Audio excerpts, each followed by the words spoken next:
Part 2. I'm sorry, I can't take you seriously. That's the second time we've had to do that. Yeah. But anyway, Quinn, thank you for that outstanding intro. Sports Talk on Elm Street, welcome back.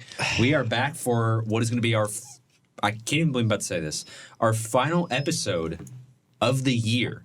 Yeah. I mean, this is just insane. And I think, you know what?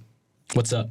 This is part 2 of our NFL 2024 NFL mock draft featuring Ryan Canfield. By the way, Ryan, welcome back. What's up, guys? Thanks for having me back. Yeah, I had a lot of fun in part 1. Make sure to listen to part 1. It's really good. Definitely listen. A lot of good stuff. Definitely listen to part 1. Lots of good stuff, as he said. Picks 1 through 16 are in there for all of us. 1 through 16 are in for all of us. But we return for part 2 and our final episode of the 2023-24 school year. I'm going to save all the things I want to say about that for the end. Yeah. So, on that note, gentlemen, we have a mock draft to finish. Yeah. We have a mock draft to finish, yes. All right. Do we remember who finished off the last one? Let's see. If we were snaking from 1, let me try to do the math. I think Joe's pick of Seattle would have been the last. I was going to say, I think my pick was Seattle. Which means, Joe, you started off with 17th overall pick with the Jacksonville Jaguars. Pick. Pill. I misspoke. The Jaguars are on the clock. And so taking a look at the Jaguars, right, and the prospects remaining on the board. The last prospect who went off was, to the Seattle Seahawks, was Troy Fautanu. At least on my board, going to the Seattle Seahawks. And I can't help but think, right, that Jacksonville may have had their eye on him, but Seattle just swoops in and takes him. However, I think that Jacksonville now circles there are 2 really, really solid offensive tackle prospects on the board, and one of the most important parts of building a team is protecting your franchise quarterback. The Jaguars seem to have that in Trevor Lawrence. The important part for them now, one of the important parts for building their team is protecting Trevor Lawrence. And I think that they spend their first-round pick on that, a very important part overall of the team. And so, with the 17th pick in the 2024 NFL Draft, the Jacksonville Jaguars select Amarius Mims, the offensive tackle from Georgia. That's a good pick. I like that. Okay. Draft. Quinn. Yeah, so I actually think that they're going to go on the other side of the ball. I think there's a more glaring issue on this Jacksonville Jaguars team, which is the cornerback position. They slightly addressed it in the offseason. They signed free agent Ronald Darby, but Darby is 30 years old. Definitely not going to be the long-term solution there at the cornerback position. I mean, he's solid. Yeah, but in the grand scheme of the NFL, cornerbacks are not going to be playing at a high level well into their 30s. You know, young 30s is where, those cornerbacks kind of tail off a little bit. Will tail off and actually retire. But General Manager Trent Baalke?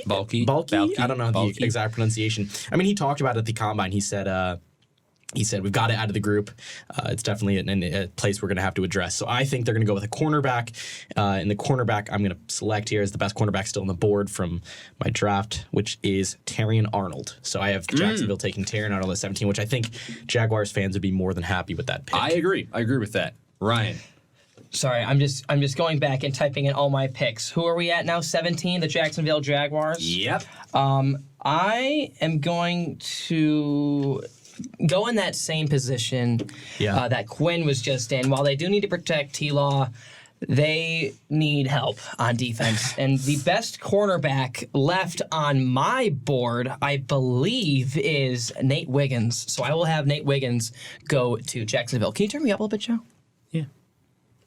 I just don't know if you can you guys hear me okay? Yeah. Okay. Yeah, I got you. I'm just super low in my Well, I'm glad we got this going. No, they're okay. all set. They're all set to the While I fill in the rest of my picks, Joe, do you want to start Cincinnati I can here? go Cincinnati. Yeah. Okay, I was thanks. actually one little nugget on the on your Nate Wiggins pick for Jacksonville. Go ahead. Almost went with that, but I thought it may have been it's a little bit of a reach, but then again, don't be surprised if Jacksonville goes in that direction, assuming, I have Terrion Arnold off the board. He went to at pick 11 to the Minnesota Vikings. Anyway, don't be surprised if that happens. Anyway, heading to pick number 18, the Cincinnati Bengals.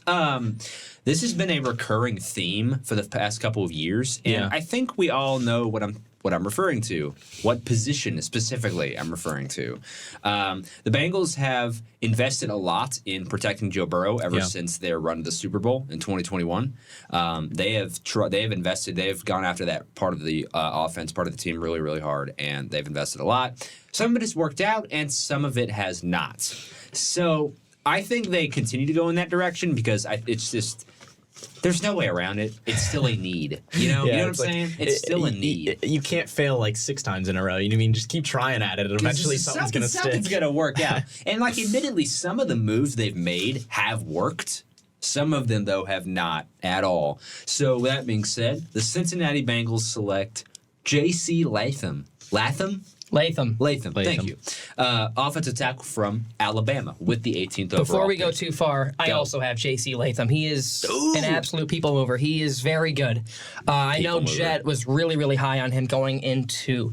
I remember when we did like a breakout stars episode last. What of the HN on the HN College Football Show? Shout out the Silent HN College plug, Football Show. But shameless plug, I believe.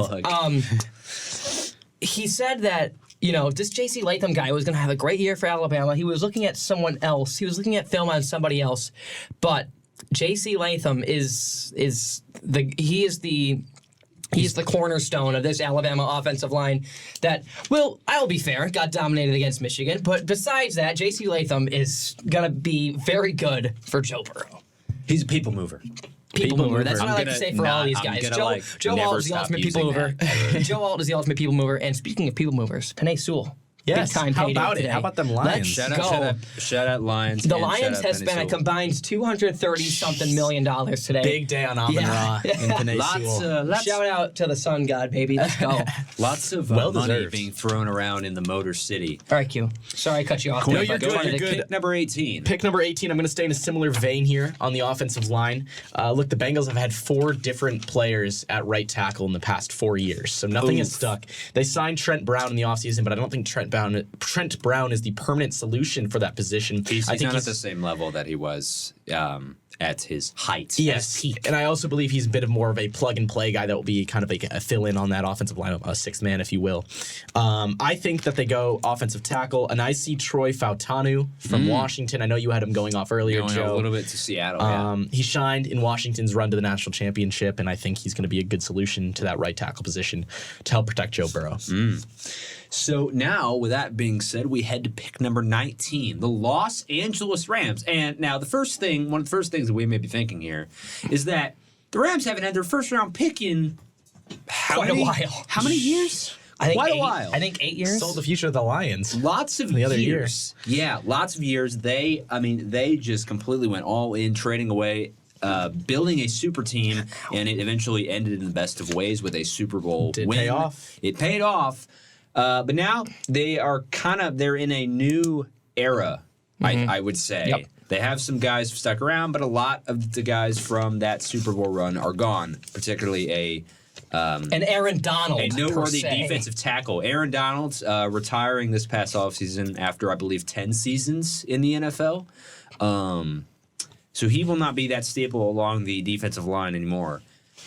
But the Rams picked 19, so... This is a really intriguing one because there are a lot of different directions the Rams can go here. I think, this may be. You know what? I'm going to go with it. This may be my first real reach of this draft. I don't know if you guys will agree with this, but the Rams need help on the defensive side of the ball. That's pretty clear. A lot of the veterans that they had during that Super Bowl run on the defensive side of the ball are gone, and they are trying to get younger. They are visibly trying to integrate a youth movement, especially on that defensive side of the ball. So with that being said, with the 19th overall pick, the Los Angeles Rams select Nate Wiggins, defensive back from Clemson. Because Nate Wiggins, according to this, is 24th overall prospect out of everybody. Not like the people left, just overall. I don't know if you consider that a reach, but Wiggins, he's 24th overall. He goes 19th on my board to the LA Rams. Quinn. Yeah, I'm going to stay defensive back here. I won't go with Wiggins, though. The Rams signed Darius Williams and Trey White, right, both this offseason. And Kent Curl. Which helps in that safety DB, cornerback position. But I still think there needs to be help there, and I think they're going to go with a DB in the first round. So I'm going to pick the most versatile DB, I think, in this draft, which is Cooper DeJean. DeJean. Is it DeJean? DeJean. I think it's DeJean. Cooper DeJean, the cornerback out of Iowa at pick number 19. I think with Wiggins still on the board, Wiggins might be the overall better corner, but I think DeJean gives you more as a player across the field, and I think he's more versatile. More versatile. And I know there's a lot of talk about moving him to safety, but I think he would stay as a corner if he goes to the Rams. And with that, I'll send it over to Ryan. I'm going to be honest. I'm pretty shocked that you guys didn't go defensive line here because what made the Rams defenses so good is their ability to get to the quarterback. And I think it was the last play of the Super Bowl that they won, and I think it was Aaron. It was at the fourth down. Yeah. That Joe Burrow threw that little terrible pass to Samaje Perine, and that was almost caught. But that was the Super Bowl clinching. That was the biggest stop. The defensive stop, probably the biggest moment of Aaron Donald's career. Yeah. Whether it's Aaron Donald or it's Von Miller, they're always going to have that presence up front, and you can take Aaron Donald away, but you got to bring that back. So with that, I'm going to take Byron Murphy here. He is the best defensive lineman on the board. Yeah. Obviously, they could trade this pick back and pick some capital up and maybe go with a Braden Fisk, Western Michigan Bronco formerly. But they need help on the D-line. And could you tell me anybody who plays for the Rams defensive front right now? Maybe Sean Robinson. It would be tough. Yeah. Anybody decent. So that's why Byron Murphy makes the most sense to me.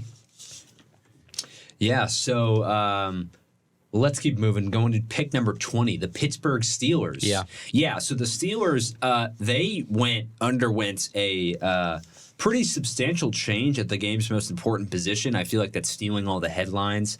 Kenny Pickett is now a member of the Philadelphia Eagles, which is a very strange sentence to say as an Eagles fan. But now Russell Wilson and Justin Fields are both in Pittsburgh. So that's going to be a really, really interesting quarterback battle. But, I mean, the Steelers, so this is really intriguing here because, I mean, the Steelers, there's a lot of different directions they could go. I'm looking at this and trying, I don't know, this is just maybe just me, but I'm just like someone who votes for, like, I guess team need rather than best player available. If there's times like this is why I'm not a GM. If I'm a GM, I'm going for team need. And so one of the needs, I think, for Pittsburgh is on the offensive side of the ball. I think Deontay Johnson is no longer a Pittsburgh Steeler, and he had sent to Carolina. Yeah. I mean, you could say what you want about the way his tenure in Pittsburgh ended. He wasn't nearly as productive as they anticipated he would be, alongside George Pickens. So, with all that being said, with the 20th pick, the Pittsburgh Steelers select Brian Thomas Jr., wide receiver from LSU. And he is let me do some math, I believe the fourth wide receiver to go off on my board. Yeah. So, yeah, Brian Thomas Jr., Pittsburgh Steelers with the 20th overall pick. Quinn. Yep, I have them selecting Brian Thomas Jr. as well. Ooh. I actually think this is both a good pick for team need and also best player on the board because I think Brian Thomas deserves to be going in this range, right around the 20th pick. I feel like he's being slept on a little bit. I feel like he's being slept on. I think he's a little really bit. Good player. I think it's easy to be slept on when you're in a draft with Rome Odunze, Malik Neighbors, and Marvin Harrison Jr., some of the most elite and explosive wide receivers we've seen in a long time coming out of the draft. But yeah, I think he fills in because right now the Steelers' second best wide receiver is probably Van Jefferson, who has struggled with injuries throughout the year or throughout his career. I think when he's healthy, he's a pretty solid player, but he hasn't been able to stay healthy. Yeah. And the only other receiver under contract past 2024 is Calvin Austin III. So a wide receiver is definitely something you need here. I think by bringing in Russell Wilson will have a little bit of say, and you kind of want to support him as your new quarterback, right? So give him a guy he can, kind of get there and grow with. And I think we may see Brian Thomas Jr. become one of the favorite targets of Russell Wilson, because that often happens when you get a new quarterback and a new wide receiver together starting for the same team. So, sending it over to Ryan. Excuse me. I think that I'm not resonating with what you guys have to say with the receivers. I think that George Pickens and Pat Freiermuth can will the Steelers to maybe get second into the division and get a wild card spot. I don't think offense. I don't think wide receiver is a team need in round 1. Yes, they can go back and 2, 3, 4 and get someone good like a Xavier Leggetti or a Ladd McConkey or Roman Wilson, depending on how far they go back, or Cornelius Johnson, who had a phenomenal Senior Bowl and Combine. So with that being said, they're taking Amarius Mims. And the minute that you guys did not hear, and me totally losing my cool and forgetting what I was going to say, Amarius Mims is the pick for the Pittsburgh Steelers, because here's why. Najee Harris is losing the luster dust of his career. It's coming to a close quickly for Najee Harris. Jaylen Warren had a phenomenal year last year. Yeah. And pairing Amarius Mims back up with Broderick Jones, I believe, because there's a Broderick Martin, I think, plays for the Lions, who's also an offensive lineman. Yeah. Broderick Jones and Amarius Mims get that Georgia Bulldog connection back on the offensive line. Also, one of the best blocking tight ends in the history of football, Darnell Washington, who also went to Georgia, also with George Pickens. So these teams in Pennsylvania need to stop centering their drafts around Georgia Bulldogs. I wrote it on my paper here. Shameless plug. While you guys were yapping your gums about Brian Thomas, Keely Ringo, Nolan Smith, Jordan Davis, Darnell Washington, Broderick Martin, who else? Broderick Jones, and then who else is there's a receiver that plays for the Eagles. I'm sorry, no, not a receiver. Jalen Carter, who plays for the Eagles. How could you forget Jalen Carter? He's probably like our best defensive lineman now that the Eagles traded away Hassan Reddick. He's an interesting guy. But with all that being said, Georgia will go back to the state of Pennsylvania. The Steelers will take Amarius Mims. Ooh, okay. Wow, that was a bit of an acid trip right there. To borrow Quinn's favorite term, that was an electric little bit right there. Yeah. So now let's go to pick 21, the Miami Dolphins. So the Dolphins now are on the board, and once again, there's a lot of different directions they can go, right? So this is not a... Remember that thing I said that I'm like, oh, if I was a GM, I would just go for team fit, like every time above best player available. Yeah, I just said that, and I'm going to completely throw that out the window right now. Yeah. Because I have a player in mind here, and he slipped down this board, I think. But I think he slipped far enough. And this isn't really a team need for Miami, but what I have the Dolphins doing, this maybe crazy, maybe a bit of a reach, but I'm going to go with it. What I have the Dolphins doing, they add another weapon to an already potent offense. With the 21st pick, the Miami Dolphins select Brock Bowers, tight end, Georgia. How did he slip to your 21? Yeah, Bowers was still on the board for you. It's crazy. Where did you have him going? I had him with the Jets. I have him with the Jets as well. Jets! Sorry. But I have Bowers finally going off the board. I mean, the Dolphins adding another weapon to Tua Tagovailoa's arsenal, I think it's just too much for them to pass up. Yeah. So the Dolphins go Bowers, pick 21. Quinn, Dolphins. I have the Dolphins going for, you know what, we just talked about the whole team needs versus best pick available. Yes. I think this is a team need, but not necessarily the biggest need. But the offensive line for Miami, I still have Amarius Mims on the board. I know you guys just took him in the last 2 picks there. Or I guess 3 for you. I think you had him with the Bengals, did you?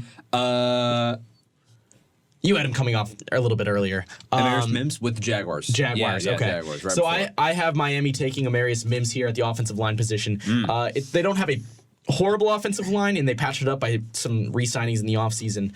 But I think getting a guy with the athleticism of Amarius Mims, just a real... were you calling him a people mover? All these guys are people movers. None better than Joe Alt, but they are all people movers. All people movers. Getting a certified people mover per Ryan Canfield here on the offensive line to bolster it. I have the Dolphins taking him at pick 20. I have the Dolphins at 20 taking Johnny Newton from Illinois. Ooh. Pairing him up with Christian Wilkins is going to do wonders for that defense. You have Jalen Phillips on the edge, and then you have Andrew Van Ginkel, who I believe is still with the Dolphins, coming down from linebacker. I think you got to get a scary guy up there to, kind of play with the new offensive line that the Jets have gotten, play with whatever quarterback the Patriots are going to take, and always get Josh Allen out of his comfort zone, as much as I would not like to see that happen. The Dolphins need that if they want to win this division, and it needs to happen soon, because we know this offense can score. It's all about Tua, if Tua can get them to score points or not. The defense needs to be the forefront, especially with an offense like this that we know is going to put up 30 points or so a game, So I like the most menacing defensive tackle left on my board, and that's Johnny Newton. All right then. On to pick 22, Joe. This is a big one for you. Pick 22, and I think we all know which team has pick 22. My favorite team. Don't touch that. My favorite team, the Philadelphia Eagles. I am a shameless Eagles fan. Actually, I had a lot of shame at the way they finished the season. But it was bad. Anyway, turn the page, fresh start, 2024. I think that's what the draft is. One of the things the draft signals. It's officially a new season, a new year, a new league year where we can forget everything that happened in 2023. Anyway, so the Eagles, pick 22. They have They have several team needs, most of which coming on the defensive side of the ball. Yeah. And I think that's the direction they're going to go. And this name has been linked to the Eagles for a while. And I think the pairing finally comes to fruition. So with the 22nd pick, my Philadelphia Eagles select Cooper DeJean, defensive back from Iowa. There he is. Finally, I think this is a great pick. Cooper DeJean's versatility is going to be a massive help, I think, to the Eagles. And they really went after the defense pretty hard, signing guys like C.J. Gardner-Johnson, Devin White.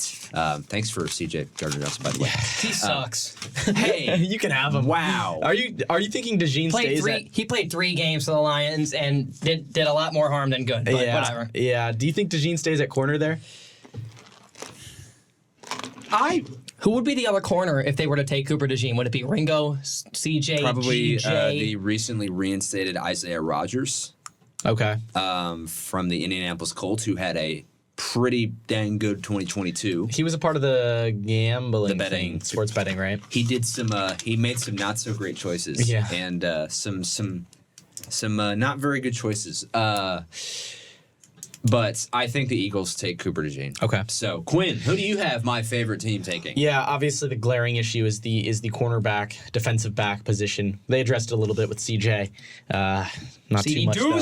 Not too much for C-Deuce. Hey, if he can replicate the production that he had during the Eagles Super Bowl run, he was great in 2022. Yeah, sure. Okay. So you don't have you are very No, skeptical. it's fine. But I still think they need some more help there. So I'm gonna go with a corner, and he's still on the board for me. They're probably the best corner still on the board, undoubtedly. Nate Wiggins, cornerback out of Clemson. Nice. He's tall, he's athletic, great closing speed. He can get up there with his jumping. So I think that Nate Wiggins will be the pick here for the Eagles. I think that addresses a team. I think the Eagles fans would be happy with that as well. Agreed. So I accidentally made a wrong pick, so I'm restarting I'm restarting my mock. So I'll keep this. All good. I'll keep this short and sweet. Cooper DeJean is the pick for the Eagles. These next 2 picks for me are going to be the most boom or bust picks in the draft. Yeah. Cooper DeJean is. Oh, man, he did so much great stuff at Iowa. He is electrifying. He's fast. He plays great coverage defense. He's a menace out there for the opposing quarterback. He is what the Eagles need. I think he'll be a great fit. But what concerns me is his height and, his speed. I mean, while I did say he's fast, I meant like returning kicks, because he will not be returning kicks for the Eagles. Yeah, that's for Britton Covey to do. Shout out, Britton. Shout out my man Britton Covey. Okay, we're gonna take a different role here. Oh, okay. Britton Covey's first college game was the first game that Jim Harbaugh coached at Michigan. 2015. It was a Friday night game. That was Britton Covey's first game. Britton Covey played his last college game in the Rose Bowl in 2022. Yeah. So he played 5 years. Great game, that Rose Bowl game. Great Jackson game. Smith-Njigba finished with a record, I think it was 300 yards receiving.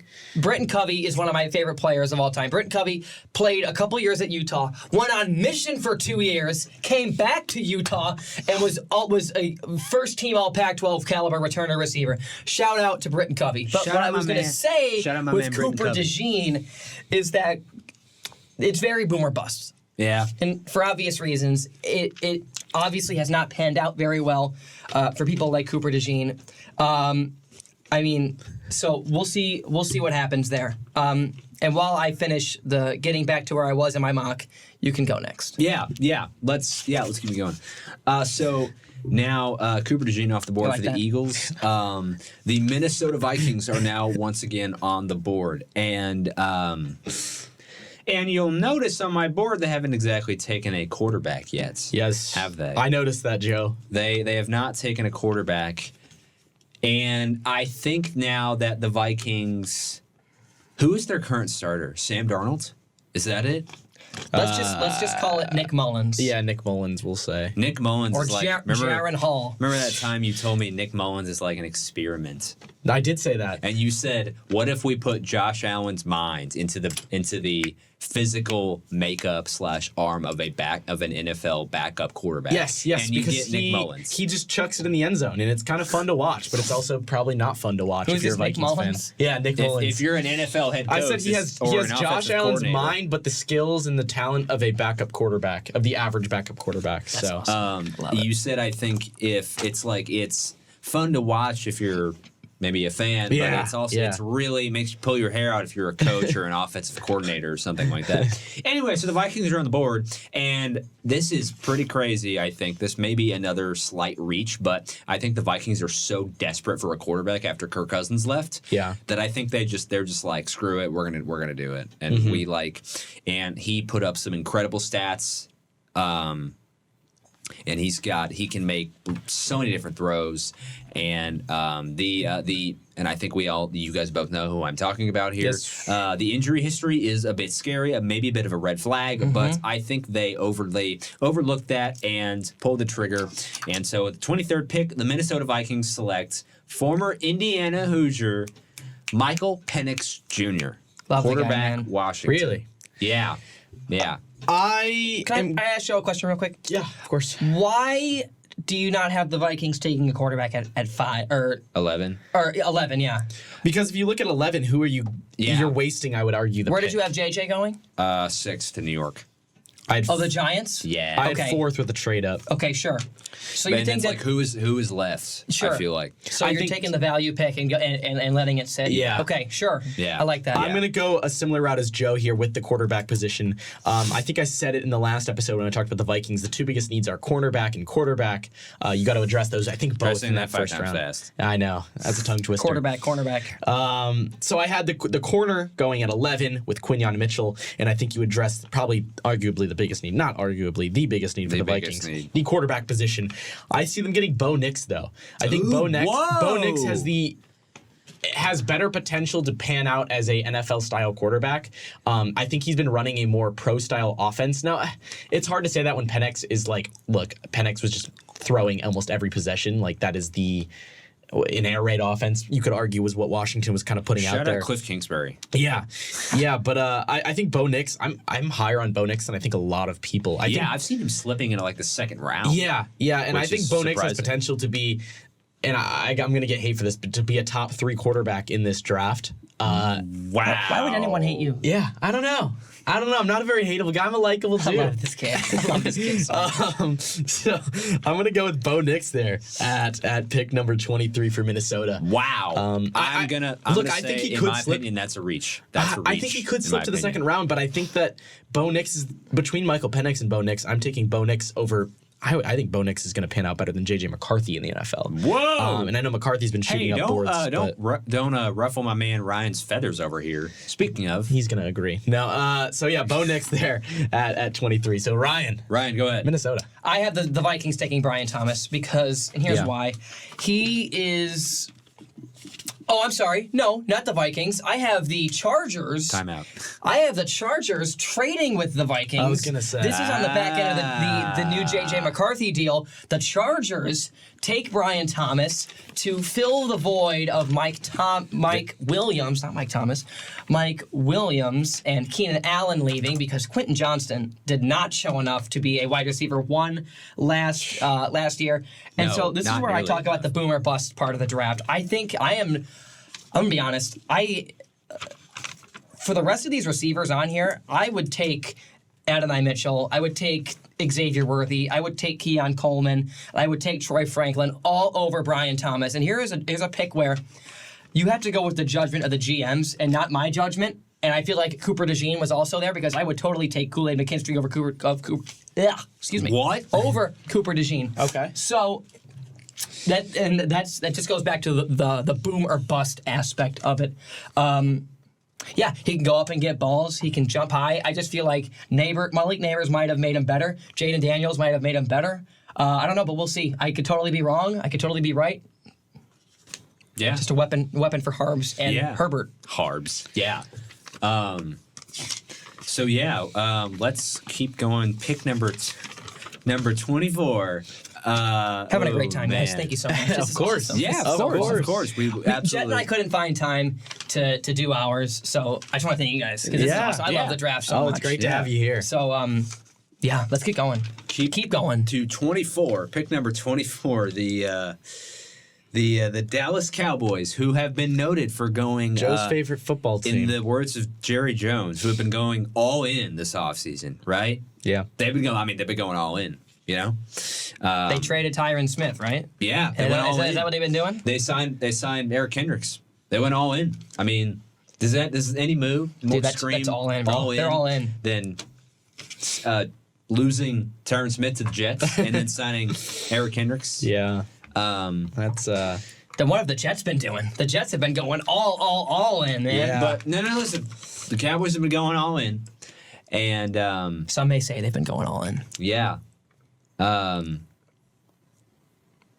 is What's here. up? Something is up with my simulator. Oh, you did not just do that. Well, do you need someone else to make the pick? Yeah, y'all go ahead. Okay. I'm gonna get myself. That really sucked. Yeah. Quinn, pick number 24, the Dallas Cowboys. Yeah, are on the clock. You gotta address the offensive line. Obviously, we just talked about it. I see them going with the best offensive tackle left for me, which is J.C. Latham out of Alabama. Yeah. Yep. Yeah. I think you just address it. I don't think you have to go much deeper. I mean, this is a team need. It's a good pick, I think, at this position. If J.C. Latham were to drop this far, which I have him still available at 24, I think he could go earlier. There's a lot of offensive tackles, I think, going in this first round. I think this is arguably the year of the offensive tackle. Let me do a quick count. 1, 2, 3, 4, 5. This would be my 6th offensive tackle taken in the first round here at pick 24. So on to you, Ryan. I have. Oh, hold on. I wrote this wrong again. Sorry. LAC, Brian Thomas, Dallas goes with Troy Fautanu. There it is. Which is for me, since I already had Talia Sefuaga and Amarius Mims and J.C. Latham all go off the board, I think they go with the best possible between Fautanu and Jackson Powers Johnson. I think Troy Fautanu is that guy. Yeah. Well, Joe. Yeah, I just, for some reason, lost my stupid board. Don't you have it on paper? I have half of it on paper. Oh, I wasn't writing as I went as brutal. You were, and I think you were. All good. So here, I'm almost there. So let's see. There we go. Who did I have the Rams taking? Nate Wiggins? Yeah. And while we're at it, the Cowboys, I'm reading here on NFL.com, Tyler Biadasz and Tyron Smith are gone. Yeah. So that's why that Troy Fautanu or Jackson Powers Johnson could be big time for them. Offensive line, the Cowboys are a team that's been, in the past, known for having one of the best offensive lines, probably for the past decade, having one of the best offensive line in the NFL. So losing those guys, you put Dallas' offensive line back. We're back. Here we go. All right, the Dallas Cowboys, pick number 24. So, I mean, yeah, I think offensive line. And I think the Cowboys, they are known for just taking whoever Jerry Jones sees as the best player on his board. And sometimes Jerry Jones's board is not the same as most people's boards. Yeah. So I think the Cowboys, I don't know if this is a reach because I'm not going to lie, I have not been seeing this guy's name pop up in many first-round mocks. Maybe I just haven't been reading very carefully, but I have not seen this guy's name pop up in many first-round mocks. Could very well go first round. I know he's a phenomenal player, but I think the Cowboys, this seems like just a Cowboys pick. I don't know. Something about it. So with the 24th pick, I have the Dallas Cowboys selecting Graham Barton from Duke. So Who did you have them taking? Draft. Me, I had J.C. Latham. Okay, so we all go offensive linemen. Just 3 different ones. Okay. I like that for the Cowboys. Yeah. So Barton, offensive lineman from Duke, goes to Dallas. You want me to start here with Green Bay? I can take it if you want. Go ahead. I can take it. Yeah. All right. So I do want to get your guys' opinion on this pick because this is an interesting pick because the Packers did lose David Bakhtiari. They still have some issues on the back end, with Darnell Savage, and they add Xavier McKinney. So that's I just need to hear you guys' opinion. Oh my goodness, that almost spilled. I think though So I think that the Packers, though, I think they may pay more attention to the defensive side of the ball because they have needs on that side. And so just taking a look at the rest of the board here, there is one name that jumps out immediately to me if they want to go for a player who fits the best. And of course, they signed Xavier McKinney from the Giants to that big contract, which is a huge get because Xavier McKinney is a heck of a player. Really wanted the Eagles to get him, but no. And it looked for maybe about like half an hour that they might get him. But it did not come to fruition. Anyway, there is one name for Green Bay that jumps out right away. And so that's what direction I'm going to have the Packers go in. So with the 25th pick, the Green Bay Packers select Kool-Aid McKinstry. Yeah. It's Kool-Aid McKinstry. And Joe. Defensive back, Alabama. That is not what Quinn and I wanted to hear. Why not? And I'll tell you why I didn't want to hear that, because I think he would be a great fit for a different team. A different team, which I have trading up from number 29 all the way up to pick 25. What? Are you kidding? Look, now in is that your Lions bias coming through right there? It is 100%. I'm wearing the shirt right now. Let's have some fun. I'm going to have some fun. An in-division trade is kind of rare because obviously if you're the Packers, you don't want to be like, yeah, here you go, have a great pick. I don't think the Packers necessarily need a corner right here. I think the Lions. It has happened before. It has happened before. And I think the Lions do. I also think the Packers are going to try to address that offensive line position, and there's a big gap between J.C. Latham and the next guy off the board, who I think it's going to be Tyler Guyton is the next offensive tackle off the board. Spoiler. The Lions, on the other hand, need one of these corners, right? You're looking at the cornerback class, and we've gone through a lot already, but when you get to Kool-Aid McKinstry, the next guy after that is T.J. Tampa, right? There's a big jump in talent between Kool-Aid Tampa McKinstry. Is a good player. He's not. I don't think he's necessarily on the level, at least in this class, of somebody like Kool-Aid McKinstry. Yes, and I wouldn't even have T.J. Tampa next. I would have Ennis Rakestraw, and then Mike Sainristil, and then T.J. Tampa. Yes. So I think you can get away with, if you're the Lions, a first-round swap and then maybe a 4th or 5th-round pick in this draft or next year's draft. Yeah. And you pick up Kool-Aid McKinstry, you bolster that cornerback position. Wow. And that is a huge pickup for Detroit. Wow. You know what I have to say to that? It reminds me so much, that pick, of the Brian Branch pick. Not just because they're both from Alabama. They didn't trade up, though. I think did they trade up? For no, Brian they Branch? didn't trade up, but it was a guy that fell to them. But I think that's a similar, almost fit and pick for the Lions. And obviously they're both DBs from Alabama, but that's what it reminds me of. The type of dude to make a pick for vibes. You know what we say to Kool-Aid McKinstry? What do we say? Oh yeah. Oh yeah. Kool-Aid. Oh yeah. All right. Next for me for the Green Bay Packers, terrible. I'm going to go with. You know what? This probably isn't going to happen, but since I just said it, between the offensive lineman, between Troy Fautanu and the second guy is Jackson Powers Johnson. Yeah. So we're writing that? Okay. Are we keep going to Tampa Bay? Tampa Bay, yes. The Tampa Bay Buccaneers are on the clock with the 26th overall pick now. And again, somewhat similarly, at least to me, for the Buccaneers, there is one player that immediately jumps off the page. And if he fills a pretty big-time need, and I think it's just the fit is just too painfully obvious that it doesn't happen. So I'm going to make this quick. With the 26th pick, the Tampa Bay Buccaneers select Chop Robinson, edge rusher from Penn State. Love that name. Just love it. Such a kick-ass. Yeah.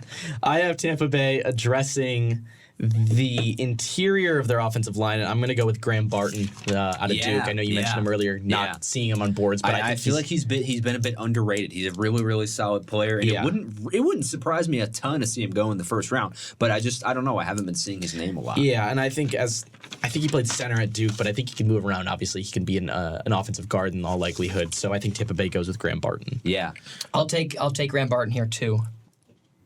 Yeah.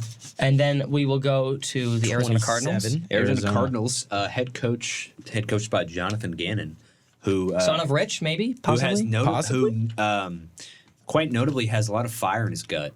Yeah, a lot of fire. Yeah, a lot of fire in his gut. Anyway, so the Cardinals on the clock with the 27th overall pick. I mean, this is so. I think I have an idea of what direction the Cardinals are going to go here, because it's so. I mean, I think this is kind of a tug of war over two different prospects here.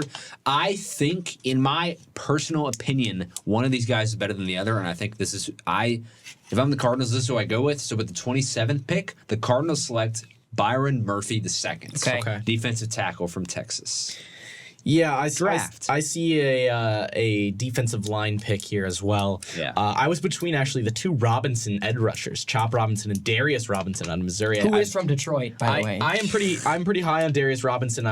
Obviously, I saw him in the Ohio State. What bowl game was that? Cotton Bowl. Know. Really Cotton good game. Bowl. Really good game for me, not for you. It was combined. Have we gone one episode points without you making an Ohio State reference? No, we haven't. Hey, man, it's okay. I probably dropped like 4 Michigans in here. I'm not saying it's a bad thing. I just think it's like incredible how you manage to like slip it in there every time. Yeah. Right now I have Darius Robinson written down, but I actually am going to change it to Chop Robinson. I think he's the more athletic and more explosive player, and I think that the Cardinals will favor that and go with Chop. So I'm gonna cross off Darius and write down Chop. Ryan. For the Cardinals? Yeah, I have Chop Robinson as well. Oh, okay. Easy enough. We're getting through this. So let's keep it moving. We only have a few more picks to go. Now, very rarely do you have two teams in the NFL, and even more rarely do your two teams pick back to back. Oh wow. The Buffalo Bills are on the clock. The reigning 4-year defending AFC East champion Buffalo Bills. That streak is going to end this year, in my opinion. We'll see. Hey, it's all right. It's okay. But that being said, right, the Buffalo Bills are on the clock, and they just traded Stephon Diggs. That was like the big news in the in Bills Mafia. Trading away Stephon Diggs, shipping him to Houston, and now their best receiver, and Gabe Davis is gone too, I believe. Their best receiver is Khalil Shakir. Khalil Shakir. So I think they address that need, and I think they go A with fit, but I also go best player available by position. They have a certain position, I think, circled on their board, and they go best player available at that position. With that being said, I have the Buffalo Bills taking with the 28th overall pick. Adonai. Yeah, I couldn't. Adonai, whatever. Okay. Adonai Mitchell, wide receiver from Texas. Yep, I have Adonai Mitchell going as well. Yeah, he was a big time production at Texas. Losing Diggsy is huge, and when you have an offense with Diggsy, yeah, I like it. Yeah, when you have an offense, you need to give Josh Allen. When you have such an elite passer like Josh Allen, you got to give him help. You got to get him help, and so address that. Go with Adonai Mitchell, the best player available at that pick. So this is a fun pick for me because it is a skill position player that will be the #1 target as soon as training camp starts. Oh yeah. The Bills can go three ways here. They can get speed in Xavier Worthy. They can go get a dynamic route runner and who can go up and get balls, and that's Adonai Mitchell. But there it is. Someone. What? Ooh. Oh, but there's a guy. Oh, shoot. He played for Now, here's Michigan a guy. State. I wasn't ready for this. He played for Michigan State. He played for Florida State. No way. One of the best receivers in this class. Here's a guy. Keon Coleman Whoa! is my guy for the Buffalo Bills. Yeah. Wow. And here's why. I have seen Keon Coleman make some of the most acrobatic catches I have ever seen in my 19 years of life watching football games. Yeah. I swear to God, in the 2022 MSU game, a really fun game for me, Michigan MSU, Keon Coleman had a phenomenal game. The only bright spot for Michigan State in a game I don't even think they even tried. However, Keon Coleman is going to get you. He's going to get you yards. He has magnets in his gloves. He can catch the rock. He really does. And he can put these defenders. He can make these defenders look silly. Yep. So if you need any more reason why I'm sold on Keon Coleman, watch his tape. His Michigan State tape is better than his Florida State tape, and he had a phenomenal year last year out of Florida State. So Keon Coleman, that's my guy. He reminds me of Evan Spencer, a receiver out of Ohio State, who was known as a deep ball threat, made some crazy catches, but never quite panned out in the NFL. I'll one up you here. You think Evan Spencer is Keon Coleman? Yeah. Going off of the similar catches in the Sugar Bowl, Michael Thomas is Adonai Mitchell. Okay, I can see that. Yeah, I can see that. Those are some crazy comparisons. So, Can I go off rip here with the Lions? It's Kool-Aid McKinstry. It's Kool-Aid. Oh yeah, this guy is going to be great for the Lions. It is a presence. Hopefully he brings a presence to the defensive backfield that Jeff Okudah couldn't. Yeah. They don't even need Kool-Aid McKinstry to be their number one option because they signed Amik Robertson, who can get up. Yes. They signed Carlton Davis, who is a seasoned Super Bowl winning veteran. He knows how to win. He knows how to win. A great replacement for C.J. Gardner-Johnson, I would argue. Whatever. Jeez. No, but Kool-Aid McKinstry is the guy here for the Lions, and they could take Jackson Powers-Johnson, or they could take Graham Barton if they're available. But if the Lions want to take that next step and make the Super Bowl, it's Kool-Aid McKinstry. Yeah. And if there's a guy like Quinn Mitchell that's still there, if they trade up to get anybody better, I highly doubt Quinn Mitchell will still I know, be on the board. absolutely. I'm just saying. They could trade up and find any cornerback that is at the Kool-Aid McKinstry level or higher, not named Cooper DeJean, I will be satisfied with. Nice. I have Green Bay. I kind of alluded to this earlier. Addressing the offensive line, you trade down because I think Detroit wants to make sure they can get Kool-Aid and not have to worry about either Tampa Bay or Green Bay taking them. So I think the Lions will end up taking Kool-Aid there at 25 with the Packers trading down, still getting the guy they want in the offensive line, Tyler Guyton. Yeah. I haven't even made my Detroit pick yet. So let's do that. Sorry about that. No, you're good. You're all good. That's my Detroit pick. Yeah. I haven't It's made the mine. trade. Yeah, you're good. Sorry. What was the thing? So Detroit is on the clock for me at the 29th overall pick. This is so... man. I think... Ryan, were you the one who took Keon Coleman? To the Bills, yes. Okay. I think... Oh man, I feel like this is a reach because I don't know. I don't know if I see this realistically happening. I think, you know what, I'm gonna go with it. It might be a bit of a reach, but I'm gonna go with it. I see the Lions with the 29th pick. The Lions select Keon Coleman. Sweet. Wide receiver of Florida State. So Love it. I mean, this may be a bit of a reach here, but I mean, Coleman is just so like his raw tape. He's just such a Exactly. He's a football player. He's a football player. He's a freak. He can go up and catch balls. He's just phenomenal. A phenomenal athlete. He is exceptional at tracking the ball. I think he's great at tracking the ball and going up to get it, like we all alluded to.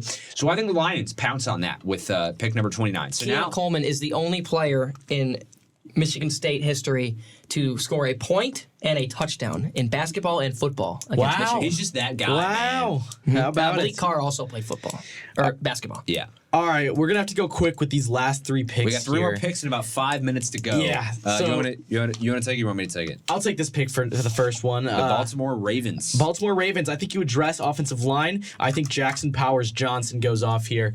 A versatile offensive lineman that kind of bolsters this and protects Lamar. Yeah. Keep it simple. I'll go here with the Ravens. I'll take Adonai Mitchell. Not really it's a sexy pick, obviously, because he's a great receiver. But is it something that they need? Obviously, they have Zay Flowers.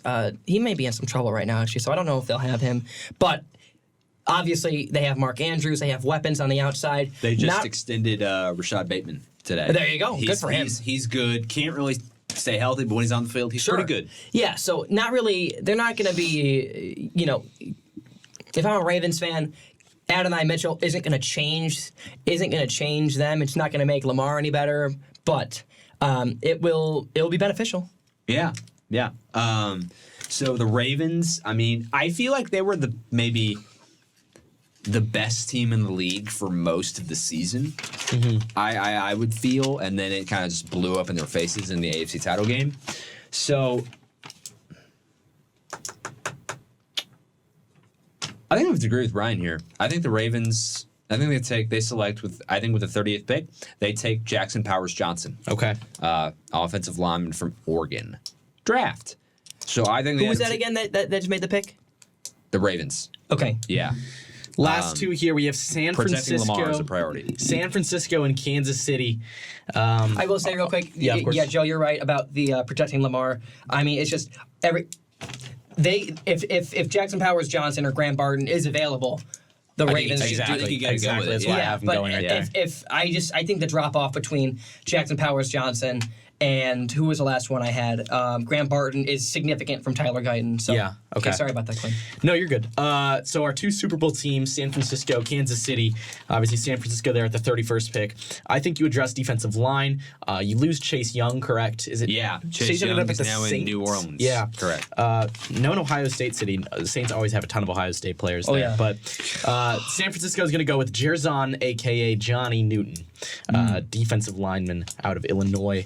I think that addresses a important need there for San Francisco. Ryan, go ahead. You had defense? Yeah, I did. I really have no idea here. The offense is stacked.